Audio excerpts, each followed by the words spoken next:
ओम नमः शिवाय। मैं सरोज नागपाल आज आपके समक्ष कक्षा 10वीं की हिंदी की पाठ्य पुस्तक क्षितिज भाग 2 में संकलित पाठ 1 सूरदास द्वारा रचित पदों की व्याख्या करना चाहती हूँ और इसके साथ साथ आपको सफल होने के लिए एक सीख देना चाहती हूँ जो भविष्य में किसी न किसी मोड़ पर आपके काम आएगी। तो अब बात करते हैं सूरदास जी के पदों की। सूरदास जी के द्वारा रचित सूर सागर में संकलित भ्रमर गीत से लिए गए 4 पदों में गोपियों के विरह भाव को प्रकट किया गया है। मथुरा गमन के बाद श्री कृष्ण ने अपने मित्र उद्धव को ब्रज में भेजा। उद्धव ने निर्गुण ब्रह्म एवं योग साधना का उपदेश देकर गोपियों की विरह वेदना को शांत करने का प्रयास किया, परंतु गोपियों को उनका नीरस संदेश पसंद नहीं आया। गोपियों ने उद्धव पर अनेक व्यंग्य बाण छोड़े और उसके ज्ञान मार्ग की हंसी भी उड़ाई। उद्धव तुम हो अति बड़भागी। गोपियां उद्धव की प्रेमहीनता पर व्यंग करती हुई कहती हैं कि हे उद्धव, तुम सचमुच बहुत ज्यादा भाग्यशाली हो। अपरस रहत सनी तगाते, तुम प्रेम के बंधन से पूरी तरह मुक्त हो, यानी तुम्हारे मन में किसी के लिए प्रेम का भाव जागृत नहीं हुआ। तुम प्रेम रूपी धागे से बंधे ही नहीं। नाहिन मन अनुरागी, तुम्हारा मन किसी के प्रति अनुरक्त नहीं है। तुम्हें विरह की पीड़ा भी नहीं झेलनी पड़ती। पुरैनी पात रहत जल भीतर, जैसे कमल का पत्ता सदा पानी में रहता है, कीचड़ में रहता है। तारस दे न दागी, पर फिर भी उस पर जल का या कीचड़ का एक दाग भी नहीं लग पाता। उसी प्रकार कृष्ण प्रेम का हे उद्धव तुम पर कोई प्रभाव नहीं पड़ता। जो जल महा तेल की गागरी, बूंद न ताको लागी। जिस प्रकार तेल की मटकी को जल में डुबोने से उस पर जल की एक बूंद भी नहीं ठहरती, उसी प्रकार हे उद्धव तुम कृष्ण के निकट रहकर भी उनके प्रति प्रेम भाव में बंधे नहीं। प्रीति नदी में पाँव न बोरियो, तुमने आज तक कभी भी प्रेम रूपी नदी में पाँव नहीं डुबोया, अर्थात आज तक तुम प्रेम रूपी नदी में उतरे ही नहीं। दृष्टि न रूप परागी, तुम्हारी दृष्टि कृष्ण के रूप सौंदर्य पर आसक्त नहीं हुई, क्योंकि तुम ना तो रूप की परख रखने वाले हो और ना ही प्रेम के प्रभाव को जानने वाले हो। सूरदास अबला हम भोरी, सूरदास जी कहते हैं कि गोपियां कहती हैं कि हम तो भोली भाली अबलाएं हैं, जो श्री कृष्ण के रूप सौंदर्य से इस प्रकार लिपट गई हैं। गुरु चांटी जो पागी, जैसे चींटियां गुड़ के प्रति आकर्षित होकर उससे चिपट जाती हैं और फिर कभी अलग नहीं हो पाती। वे वहीं अपने प्राण त्याग देती हैं, फिर जाकर गुरु से अलग होती हैं। आइए सूरदास जी के दूसरे पद की तरफ प्रस्थान करते हैं। मन की मन ही मांझ रही, गोपियां कहती हैं हे उद्धव, कृष्ण से मिलने की हमारी अभिलाषा मन की मन में ही रह गई है। हमें तो पूरी आशा थी कि कृष्ण बहुत जल्द ही ब्रज में आएंगे और हमें दर्शन देंगे। कहिए जाई कौन पे उद्धव, हे उद्धव अब तुम ही बताओ हम किससे जाकर अपनी व्यथा कहें। ना ही परत कही, अब तो हमसे यह और अधिक कही भी नहीं जाती। अवधि आधार आस आवन की, अब तक तो हम उनके वापिस आने की अवधि के सहारे जी रही थी। भाव ये है कि हम इस आशा से जी रही थी कि शीघ्र श्री कृष्ण से हमारी मुलाकात होगी। तन मन विथा सही, हम गोपियां तन और मन से इस विरह पीड़ा को सहती आ रही थी। अब इन जोग संदेश सुनी सुनी, अब तो तुम्हारे मुख से योग का संदेश सुन सुनकर विरहनी विरह दही। ब्रज की विरहनियां विरह दशा में जलने लगी हैं, अर्थात उद्धव के योग संदेश को सुन सुनकर गोपिकाएं विरह की आग में जल रही हैं। उद्धव के योग संदेश ने विरागनी में घी का काम किया है। चाहती हुती गुहारी जितैते। विरह के सागर में डूबती हुई हम गोपियों को जहां से सहायता मिलने की आशा थी, जहां हम अपनी रक्षा के लिए पुकार लगाना चाहती थी, जिधर भी हम इस विरह की आग से बचने के लिए पुकार लगाती हैं, उत्ते धार बही। उधर से ही योग संदेश रूपी जल की ऐसी प्रबल धारा बही है कि यह हमारे प्राण लेकर ही रुकेगी, अर्थात उधर से ही विरागनी की तीव्र लपटें जलने लगती हैं। भाव ये है कि हम कृष्ण से मिलने के लिए विरह से पागल हो रही हैं, परंतु ज्ञान योग का संदेश जानकर हमारी वृथा और बढ़ गई है। सूरदास अब धीर धरें क्यों? अंत में सूरदास जी कहते हैं कि गोपियां उद्धव से कहती हैं कि हम किस प्रकार धैर्य धारण करें, मर्यादा न लही। श्री कृष्ण ने ही मर्यादा का उल्लंघन किया है। कृष्ण ने ही अपने वचनों की मर्यादा नहीं रखी। आइए अब सूरदास जी के तीसरे पद की तरफ बढ़ते हैं।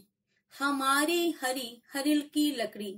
श्री कृष्ण के प्रति अपने प्रेम की दृढ़ता को प्रकट करते हुए गोपियों ने उद्धव से कहा कि श्री कृष्ण तो हमारे लिए हारिल पक्षी की लकड़ी के समान बन गए हैं, अर्थात जैसे हारिल पक्षी सदा अपने पंजों में लकड़ी पकड़े रहता है, वैसे ही हम भी सदा श्री कृष्ण का ध्यान करती रहती हैं। मन क्रम वचन नंद नंदन उर। हमने मन से, कर्म से, वचन से नंद के नंदन यानी नंद के पुत्र श्री कृष्ण को हृदय में यह दृढ़ करी पकड़ी। श्री कृष्ण के रूप और उनकी यादों को अपने हृदय द्वारा कस कर पकड़ लिया है, अर्थात हम मन, वचन और कर्म से श्री कृष्ण से प्रेम करती हैं। जागत सोवत स्वपन दिवस निसी। जागते हुए, सोते हुए, स्वपन में या प्रत्यक्ष में सदा काना काना जकरी। हमारा मन कृष्ण कृष्ण की रट लगाए रहता है। भाव ये है कि श्री कृष्ण के प्रति हमारा एक निष्ठ प्रेम है। सुनत जोग लागत है ऐसो। तुम्हारे मुख से योग की बातें सुनकर ऐसा लग रहा है ज्यों कड़वी ककड़ी, जैसे कोई कड़वी ककड़ी खाली हो। तुम्हारा यह योग ज्ञान कड़वी ककड़ी के समान छोड़ने योग्य है। सूतों व्याधि हमको ले आए। तुम तो हमारे लिए ऐसा योग रूपी रोग लेकर आ गए हो, अर्थात पता नहीं तुम हमारे लिए कौन सी बीमारी लेकर आ गए हो। देखी सुनी न करी, जिसे हमने ना तो कभी आंखों से देखा था, ना कानों से सुना था और ना कभी शरीर से भोगा था, अर्थात हम तो तुम्हारी योग रूपी बीमारी से पूरी तरह अपरिचित थे। यह तो सूर तिन्हीं ले सौंपो। तुम इस बीमारी को उन लोगों को जाकर दे दो, अर्थात यह योग ज्ञान का संदेश उन लोगों को देगो जिनके मन चक्री, जिनका मन चक्री के समान चंचल रहता है, अर्थात भटका हुआ है और चक्री के समान घूमता रहता है, परंतु हम अपना मन श्री कृष्ण को दे चुके हैं, अथवा जिनका मन चंचल है उन्हीं को जाकर योग की बातें सुनाओ। आइए बच्चों, अब सूरदास जी के चौथे पद को भी पढ़ लेते हैं।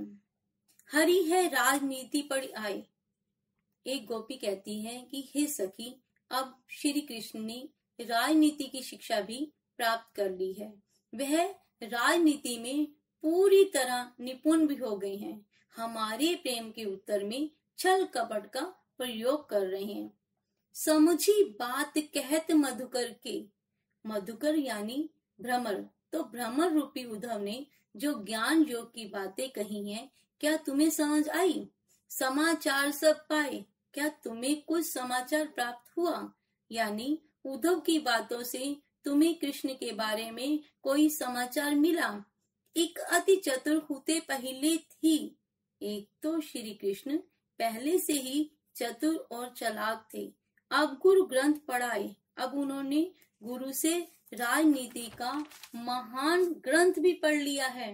बड़ी बुद्धि जानी जो उनकी बुद्धि कितनी विशाल है, इसका अनुमान तो इस बात से मिल गया है। जोग संदेश पठाए, हमसे प्रेम करके श्री कृष्ण मथुरा जाकर बैठ गए हैं और अब ब्रज में जाकर योग साधना का संदेश भेज रहे हैं। हमने उनकी बुद्धि की प्रवीणता को जान लिया है, जो वे नारियों के लिए योग का संदेश भेज रहे हैं।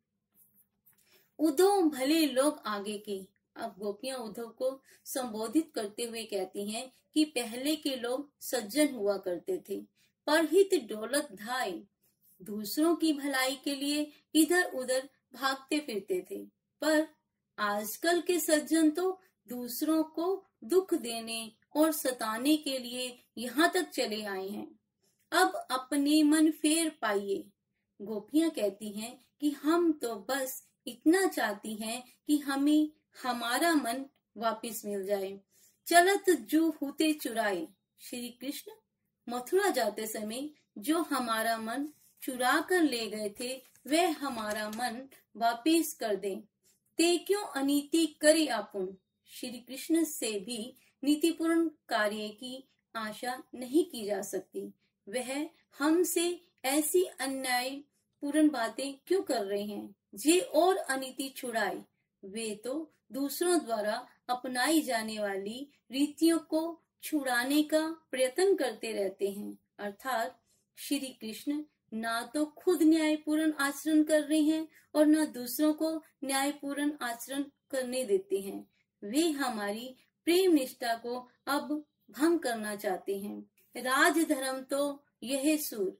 अंत में सूरदास जी कहते हैं कि सच्चा राजधर्म तो उसी को माना जाता है जो प्रजा न जाहि सताए, जिसमें प्रजाजनों को कभी ना सताया जाए।